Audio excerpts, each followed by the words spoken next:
مرد عورت کا دل شکار کرنے کے لیے بڑی ہوشیاری سے اس کی پسند کا چولا پہنتا ہے، پھر جب اس عورت کو حاصل کر لیتا ہے تو اپنے اصلی رنگ ڈھنگ میں آتا ہے۔ عورت کہتی ہے کہ مرد بدل گیا ہے، حالانکہ وہ بدلتا نہیں ہے، اپنے اصل پہ واپس لوٹتا ہے۔ مرد کی محبت دانت کے درد کی طرح ہوتی ہے، جب وہ کرتا ہے ایسی شدت سے کرتا ہے، اور جب وہ خاموش ہوتا ہے تو ایسا لگتا ہے کہ اس نے کبھی محبت ہی نہیں کی۔ محبت عورت کی ایجاد ہے اور مرد کی دریافت۔ یہ وہ بیماری ہے اور جس میں مرد اور عورت کی بینائی کم ہو جاتی ہے، کبھی کبھی تو یہ اندھے بھی ہو جاتے ہیں۔ میں نے محبت میں عورت سے بڑا بے وقوف نہیں دیکھا۔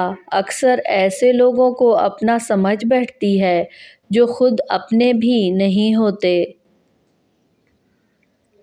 صرف جسمانی محبت کرنے والا مرد ہی عورت پر 3 احسان کرتا ہے۔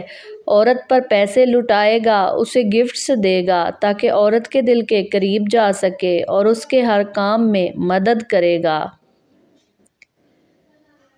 یہ بات سمجھ نہیں آتی کہ مرد ہمیشہ فیصلے کے وقت ہی مجبور کیوں ہوتا ہے۔ کبھی دیکھا ہے کسی مرد کو آغاز محبت میں مجبور؟ مرد صرف اس عورت سے ڈرتا ہے جس سے وہ سچی محبت کرتا ہے۔